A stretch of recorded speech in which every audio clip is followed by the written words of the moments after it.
नमस्कार, स्वागत है मित्रों आप सभी का एसपी शुक्ला एजुकेट परिवार में। मैं एसपी शुक्ला आप सभी का आपके अपने परिवार एसपी शुक्ला एजुकेट पर तहे दिल से सहृदय स्वागत, वंदन एवं अभिनंदन करता हूं।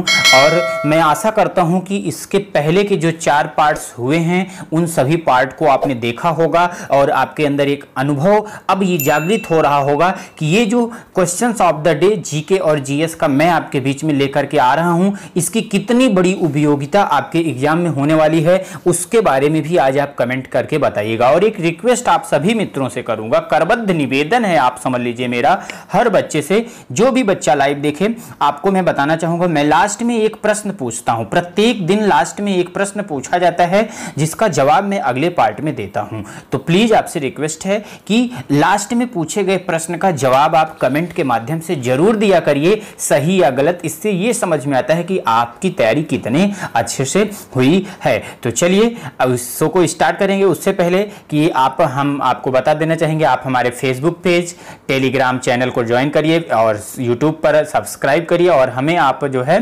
इंस्टाग्राम पर भी फॉलो कर सकते हैं। ओके फ्रेंड्स, चलिए पहला प्रश्न आपके स्क्रीन पर है। क्वेश्चन क्या कह रहा है, कर्क रेखा निम्न में से किस राज्य से गुजरती है। देखिए मैंने आपको बताया था कर्क रेखा का मतलब क्या होता है, tropic of cancer. Tropic of cancer, जैसे मैं अगर ये बात करूं, आपने ग्लोब पढ़ा होगा, ग्लोब पे आप देखेंगे ये आपका क्या होता है, 0 डिग्री इक्वेटर लाइन है। यहां से 23.5 डिग्री जब आप ऊपर चलेंगे, 23.5 डिग्री जब आप नॉर्थ साइड चलेंगे, उत्तर की तरफ चलेंगे, तो यही जो रेखा होती है इसी को कहते हैं कर्क रेखा कहा जाता है। क्या कहा जाता है, कर्क रेखा।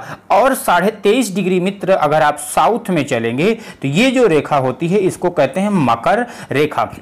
अब क्वेश्चन क्या कह रहा है, ये जो कर्क रेखा है आपको बताना चाहूंगा, ये कर्क रेखा जो है ये भारत के लगभग बीचों बीच से होकर के जाती है। कितने अक्षांश पर, 23.5 डिग्री। कौन से अक्षांश, उत्तरी अक्षांश।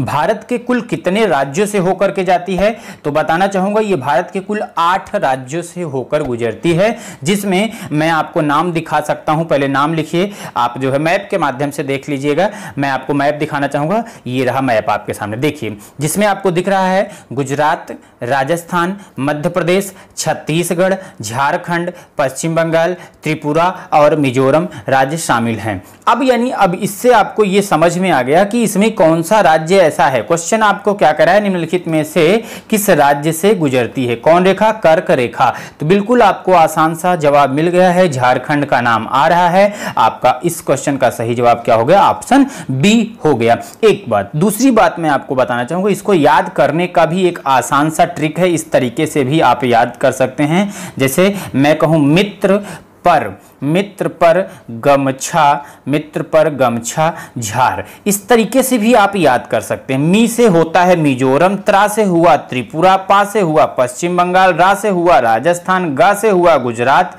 मा से हुआ मध्य प्रदेश, छा से हुआ छत्तीसगढ़ और झार से हुआ झारखंड। आप देख लीजिए 8 राज्य हो गए कि नहीं, 1 2 3 4 5 6 7 और 8। तो कर्क रेखा से कुल कितने राज्य होकर जाते हैं भारत के, 8 राज्य। इतनी सी बात समझ में आई, ये भारत के लगभग बीचों बीच से होकर के जाती है। एक बार कई बार ये प्रश्न पूछा गया है, आपके एग्जाम में एक प्रश्न पूछ लिया कि बताइए कर्क रेखा जो है ये कौन सी नदी को 2 बार काटती है। कर्क रेखा कौन सी नदी को 2 बार काटती है, कौन से देश में, भारत देश में। कौन से देश में पूछा जाता है, भारत देश में। तो आप नोट कर लीजिए, ये इंपॉर्टेंट प्रश्न मैं आपको बता रहा हूं।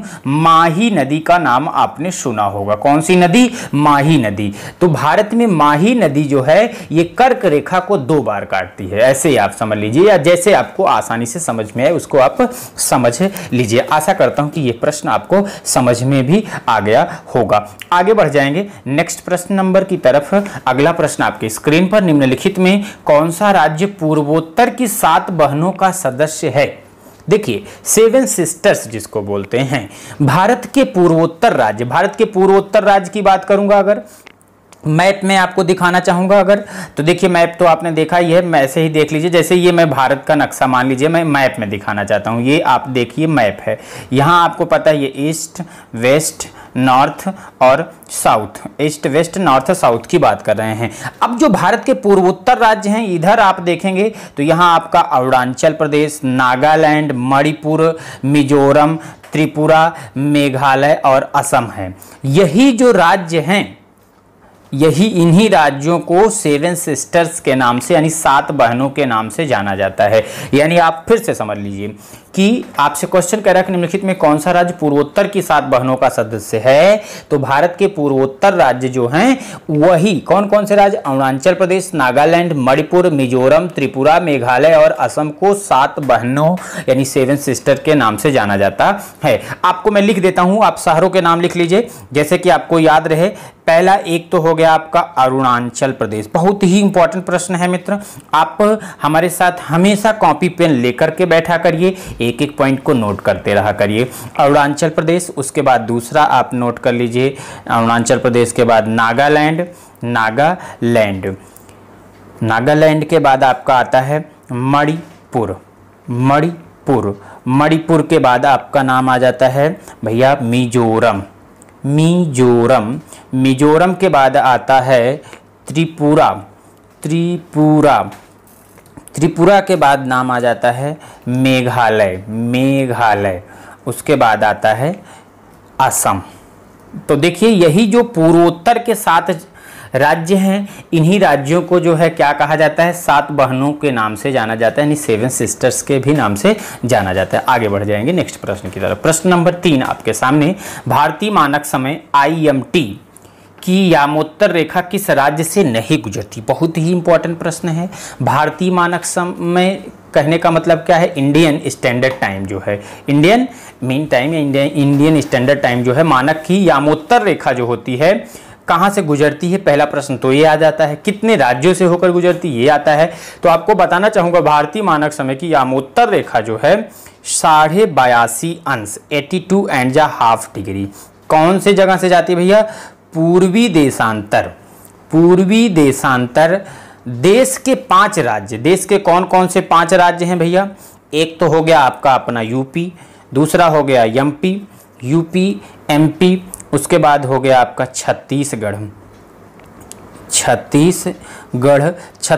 के बाद आता है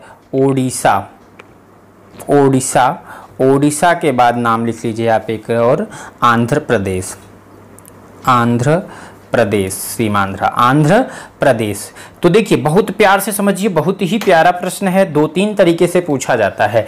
भारतीय मानक समय IMT की यामोत्तर रेखा किस राज्य से नहीं गुजरती। तो आप ये पहले देख लीजिए, आंध्र प्रदेश से गुजरती है बिल्कुल, छत्तीसगढ़ से गुजरती है, उत्तर प्रदेश से गुजरती है, यानी बचा कौन सा, महाराष्ट्र, यानी महाराष्ट्र से नहीं गुजरती।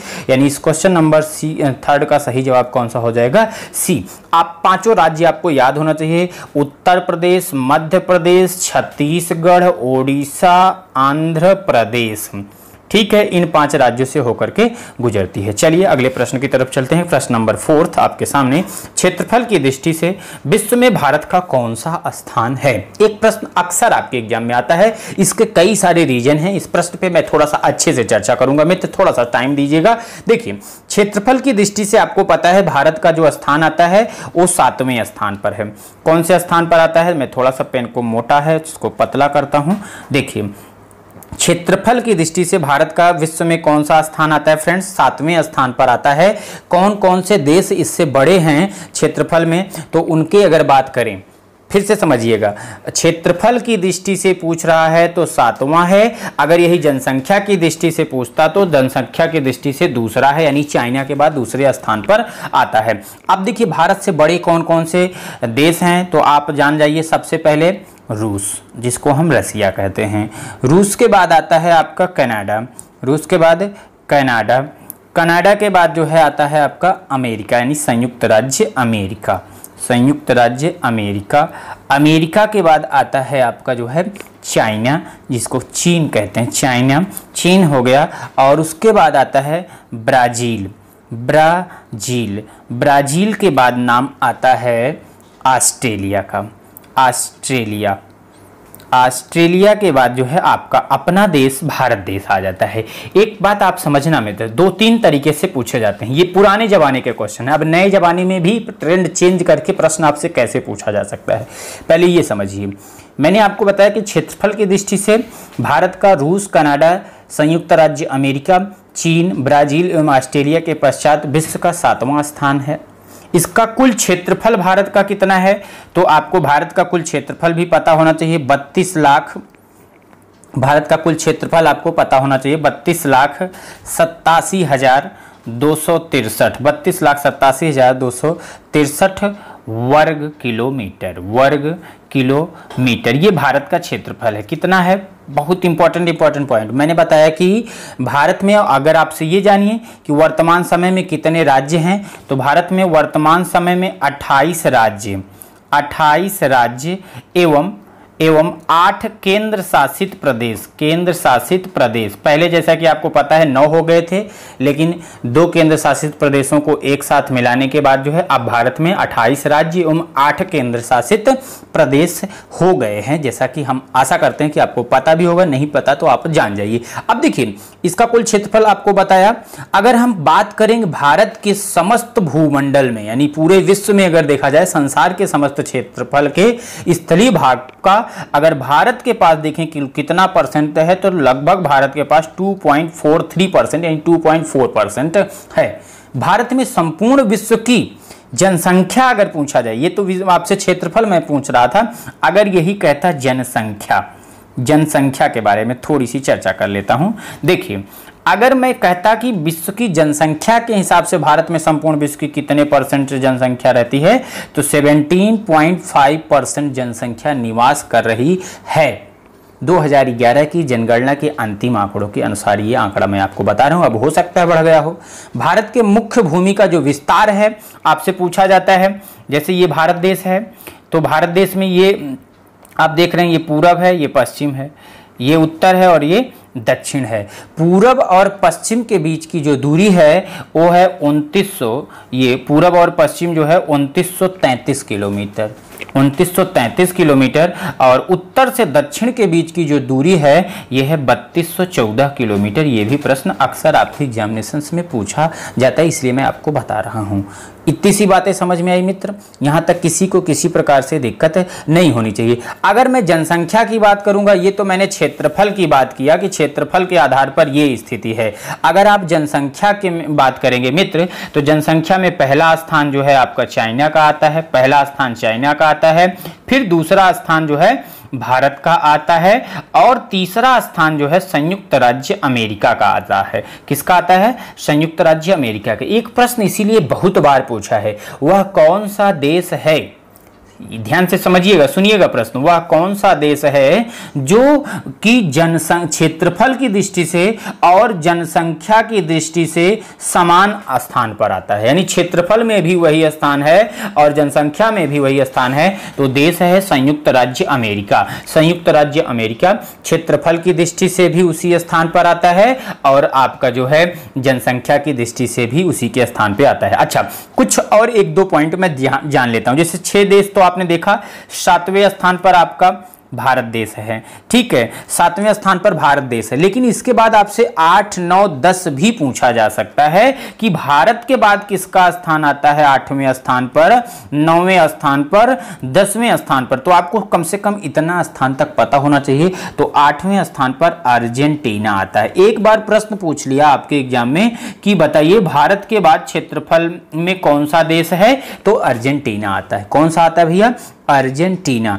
अर्जेंटीना के बाद जो है 9वें स्थान पर आता है कजाखस्तान। आपका जो है 9वें स्थान पर कजाखस्तान आता है। और उसके बाद 10वें स्थान पर आपका कौन सा देश आता है मित्रों? अल्जीरिया। आशा करता हूं कि बहुत अच्छे से समझ में आ गया। बताइए एक बार कमेंट करके आप लोग, समझ में आ रहा है मित्रों?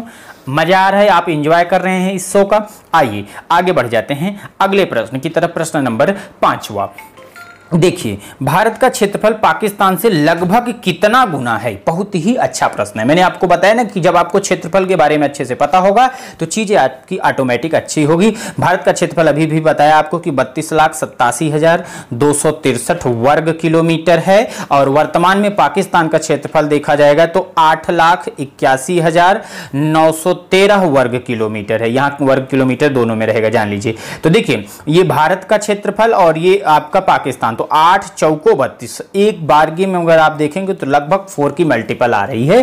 तो आप जान लीजिए कि कितना गुना है, 4 गुना। बिल्कुल यही आपका ऑप्शन बी हो जाएगा, 4 गुना। आशा करता हूं कि समझ में आ गया हो। चलिए अगले प्रश्न की तरफ। प्रश्न नंबर 6 आपके सामने, भारत का सुदूरस्थ दक्षिणी बिंदु कौन सा है? अब देखिए, अक्सर एक प्रश्न आपका पूर्वतम बिंदु, दक्षिणतम बिंदु पूछा जाता है, और इसके बारे में मैंने वैसे भी भूगोल की क्लास जो हुई है उसमें आपको बहुत अच्छे से बताया हुआ हूं। फिर भी चीजों को हम देखेंगे। भारत का क्वेश्चन क्या कह रहा है कि सुदूरस्थ दक्षिणी बिंदु कौन सा है? आप बच्चे इस क्वेश्चन का जवाब सभी को पता होगा। अच्छा प्रश्न है। भारत का सुदूरस्थ दक्षिणी बिंदु जो है वो है इंदिरा पॉइंट, जिसको ग्रेट निकोबार अथवा बड़ा निकोबार द्वीप कहते हैं। वर्ष 2004, याद करिए 2004 में जब सुनामी आई थी तो सुनामी लहरों के कारण यह समुद्र में जलमग्न हो गया। वर्ष 1984 1904 से पहले इस बिंदु को किस नाम से जाना जाता है? एक बार जो है पीसीएस के एग्जाम में पूछ लिया, तो आप याद कर लीजिए, पिगमेलियन पॉइंट। कौन से पॉइंट के नाम से जाना जाता था मित्र? पिगमेलियन पॉइंट, या फिर इसी पिगमेलियन पॉइंट को एक नाम से और जाना जाता है, पार्सन पॉइंट। कौन सा पॉइंट? Person point. आपको मैंने बताया कि पेन कॉपी आप ले करके बैठिएगा, बहुत खतरनाक टॉपिक के साथ आपके बीच में मैं रहता हूं।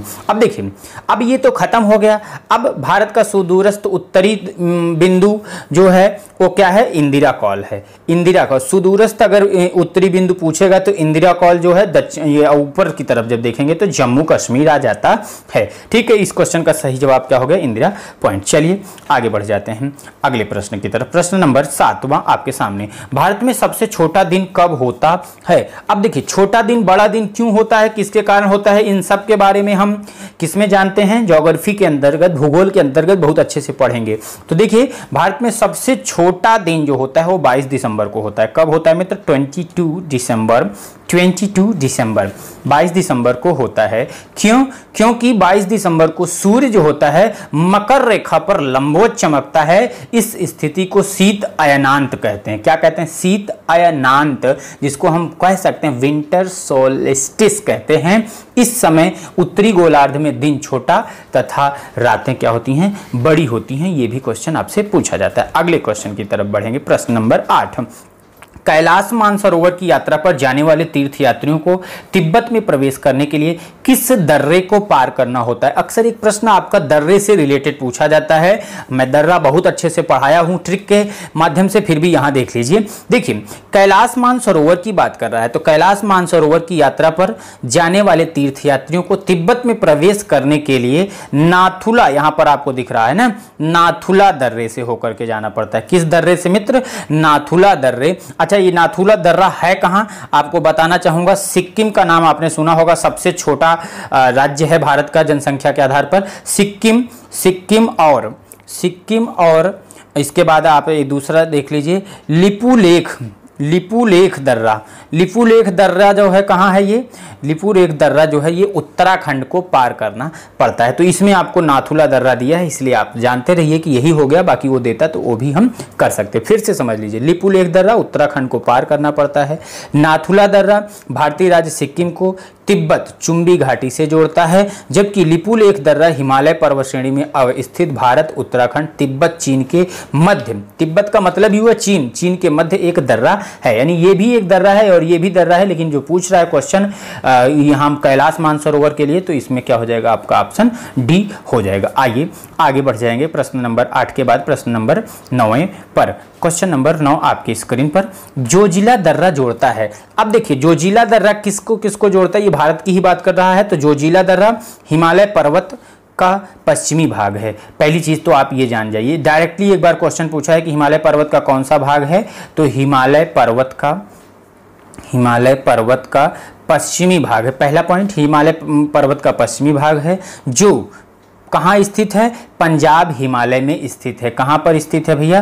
पंजाब हिमालय में स्थित है। यह किसको किसको जोड़ता है ये क्वेश्चन पूछ रहा है, तो यह श्रीनगर और लेह को जोड़ता है। शीत ऋतु में यह दर्रा आवागमन के लिए बंद हो जाता है। यानी शीत ऋतु जब होती है, यानी ठंडी का महीना जब मौसम आता है, तो ये दर्रा क्या होता है? पूर्णतया बंद हो जाता है। आगे बढ़ेंगे क्वेश्चन नंबर 10 पर। दक्षिण पश्चिम मानसून कब तक पूरे देश में सक्रिय हो जाता है? सक्रिय होने का मतलब क्या? जैसे अभी देखिए प्रदेश में पुलिस सक्रिय है, तो इसी तरीके से कब तक सक्रिय हो जाती है? तो दक्षिण पश्चिमी मानसून 1 जून तक केरल तट पर, कहाँ पर यह 1 जून तक जो है ये केरल तट पर आ जाती है। कहाँ पर?